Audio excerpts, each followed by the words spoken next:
युद्धादरम्यान 7 दिवसात 52,000 भारतीय परतले. आखाती देशांमधून भारतीयांचे परतणे सुरूच आहे. पश्चिम आशियातील संकटावर भारताचे लक्ष आहे.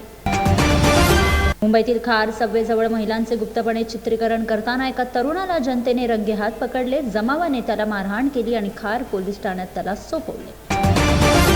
मुंबईच्या नायर रुग्णालयात बॉम्बस्फोटाच्या धमकीचा ईमेल आला. पोलीस आणि बॉम्ब पथकाने तपास केला आणि काहीही सापडले नाही. गुन्हा दाखल करण्यात आला आहे आणि आरोपींचा शोध सुरू आहे.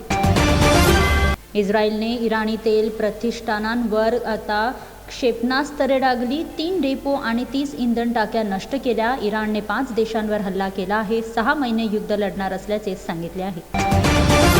मुंबई मेट्रो 11 विस्तारमध्ये आता धारावी ते वांद्रे असा मार्ग बांधला जाईल. हा मार्ग आता वडाळा ते वांद्रे टर्मिनस असा विस्तारेल, ज्यामध्ये 5 नवीन स्थानके जोडले जातील. धारावीमधून जाणारा हा मार्ग आता कनेक्टिव्हिटी वाढवेल. LPGच्या संकटाच्या भीतीमुळे आता बुकिंगमध्ये घबराट पसरली आहे. कंपन्यांनी किमती वाढवल्या आहेत आणि बुकिंग 21 दिवसानंतरच सुरू होत आहे. इराण इस्रायल युद्धामुळे दुबईत अडकलेल्या 1200 पर्यटकांना मदत करण्यासाठी सरकारने IPF हेल्पलाईन सुरू केली आहे. आतापर्यंत 500 लोक सुरक्षित परतले आहेत. आम आदमी पक्ष अजित पवार विमान अपघाताचा मुद्दा संसदेत उपस्थित करेल. केजरीवाल यांनी रोहित पवार यांना आश्वासन दिले की तो सोडवला जाईल.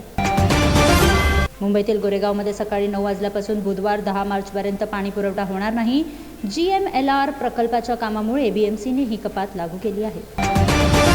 2025-26 या आर्थिक वर्षात मध्य आणि पश्चिम रेल्वेने तिकीट नसलेल्या प्रवाशांकडून 262 कोटी रुपयांचा दंड वसूल केला. तिकीट तपासणी मोहिमेदरम्यान 46 लाखांहून अधिक प्रकरणे नोंदवण्यात आली. एक राष्ट्र एक रेशनमध्ये महाराष्ट्र क्रमांक 1 वर पोहोचला आहे. 19 लाख स्थलांतरितांना आता याचा फायदा झाला आहे. चिंचपोकळी स्थानकावर एका बनावट रेल्वे कर्मचाऱ्याला पकडण्यात आले आहे. तिकीट तपासणी दरम्यान गुपित उघड झाले. शरद पवारांच्या राष्ट्रवादी काँग्रेसने वाढत्या गॅस सिलेंडरच्या किमतीविरुद्ध चुला जलाव आंदोलन सुरू केले. नेते रस्त्यावर आता स्वयंपाक करत आहेत. नागपूरमध्ये बनवलेले रोबोट सैनिक सीमेवर तैनात केले जातील. रोबोटिक्स आणि UV सुविधेचा भूमिपूजन समारंभ मुख्यमंत्री देवेंद्र फडणवीस यांनी केला. बेकायदेशीर बांगलादेशांना शोधण्याच्या जबाबदारीसाठी मुंबई पोलिसांच्या दहशतवाद विरोधी कक्षातील एका API सह 4 पोलिसांना निलंबित करण्यात आले. इंस्टाग्राम तिकीट घोटाळ्यापासून ते बनावट CBI कॉलपर्यंत मुंबईत 3 जणांची लाखो रुपयांची फसवणूक झाली. मुंबईकरांसाठी आनंदाची बातमी. मुंबई अहमदाबाद वंदे भारत एक्सप्रेस ट्रेनमध्ये आता 20 डबे असतील. झुरळे मरत नाहीत. इराण इस्रायल युद्धावर भारताच्या मौनावर आता संजय राऊत यांनी टीका केली.